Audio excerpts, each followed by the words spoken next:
Ayan, muli magandang gabi po sa lahat ng mga kagrupo namin sa Reyna Pogi. Magluluto po si Kamading ng ating ulam.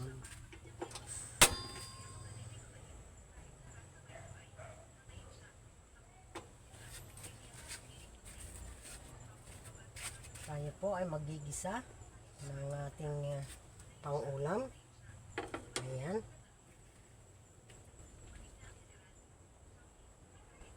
Magluluto po tayo ng puso ng saging. Ito po yung bulaklak ng puso ng saging. Lalagyan po natin ng tokwa at karning baboy. Ayan po naman ang puso. Ito po ay aking hinilis-hilis at aking pong sinala. Ayan, pinatulo. Dahil tayo po ay magluluto ng pang-ulam. Tokwa at baboy po ang halo ng ating pang-ulam ngayong hapon. Ayan.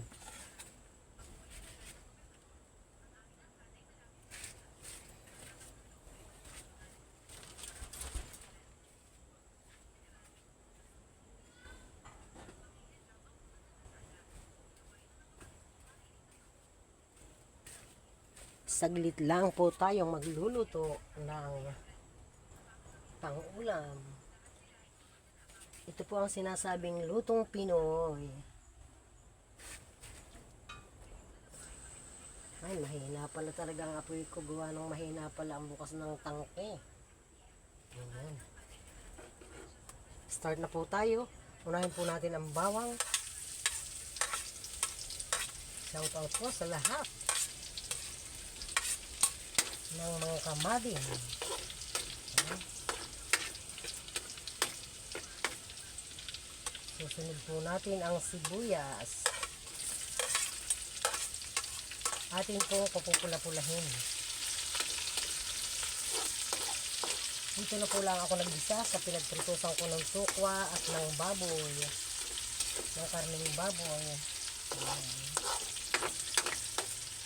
Lagyan na po natin ang luya.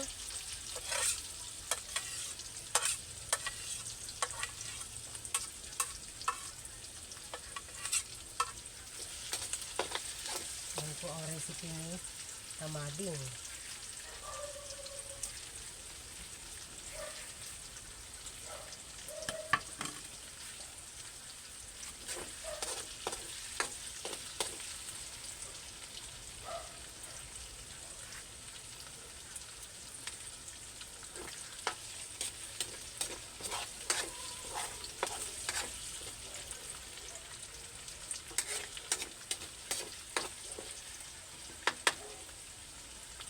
Saka po natin ilalagay ang puso ng saging. Ayan.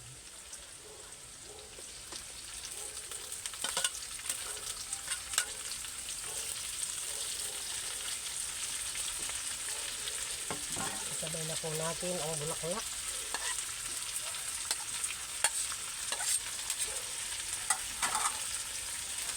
Natin po haluin.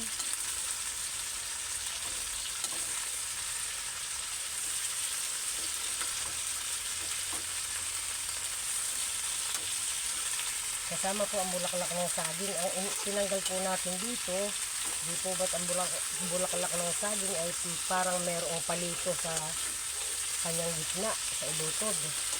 Tinanggal po natin iyan dahil yun po ay matigas.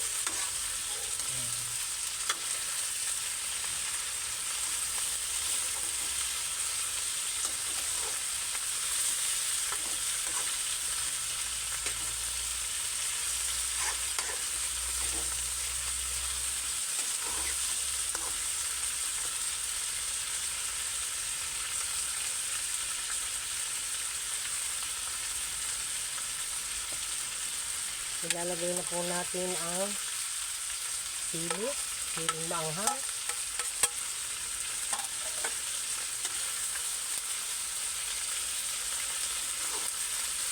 Lagyan po natin ng kaunting tubig para maluto ang gulay.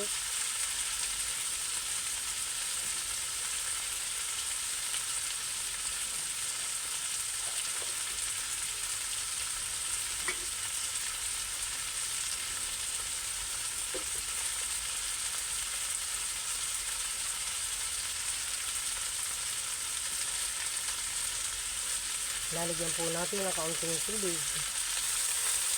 Kaunti lamang po. Para po medyo maluto ang gulay. Ayan. Atin po lalantahin ang gulay bago po natin lalagyan ng kaunting vinegar.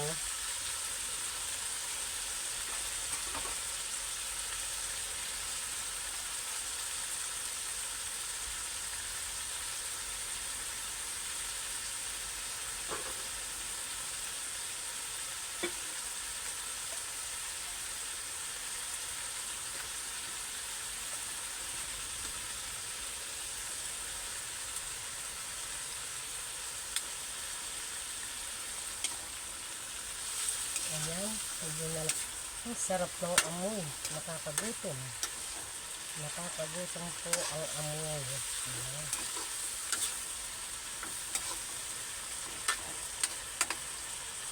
Lalagyan na po natin ng kaunting vinegar.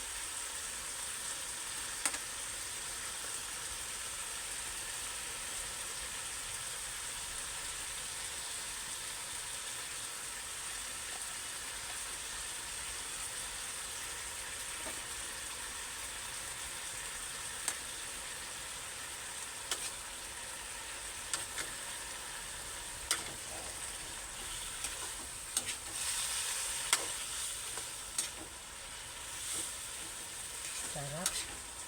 Masarap na po ang amoy ng ating putahe. Ayan. Bagaman po doon sa sinasabing papaya, ganoon din po ang style, iskabitsi. Ito po ay iskabitsing puso. Ihahalo na po natin ang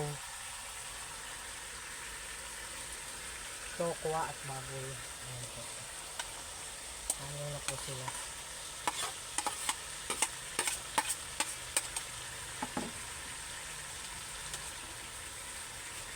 Medyo malakas ang apoy. Atin pong pahihinain. Nakaunti. Naprito ko na po ang karning baboy at naprito ko na rin po ang tokwa. Hindi ko na po pinagpangluto ang tokwa at mawawala po naman masyado ang lasa. Ayan. Ganyan po ang pagluluto ni Kamading. Ito po ay napakasarap namin ulam ngayong hapon ito. Kanina po ay binulang lang na puso ng saging na sabarin. Ang aking luto.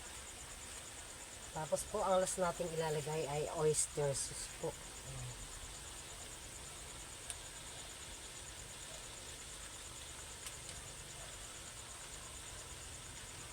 Ito po ang pinakang tuyo niya. Hindi na po natin lalagyan siya ng bitsin o ano pa man dahil siya po ay may oyster na.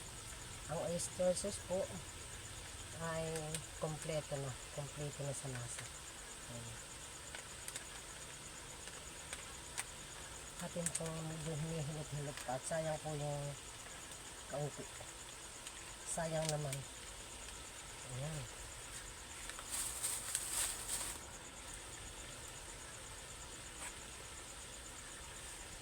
Atin po haluin.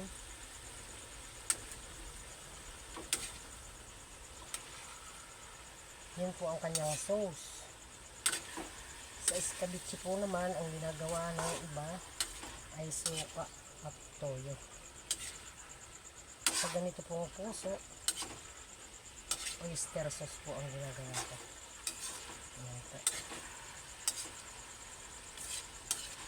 Binabina.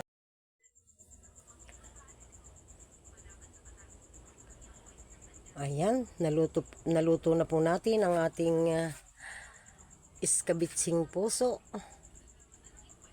Ang lahok po niya ay tokwa at karning baboy. Ayan po. Naputol pala yung aking pag-re-record kanina.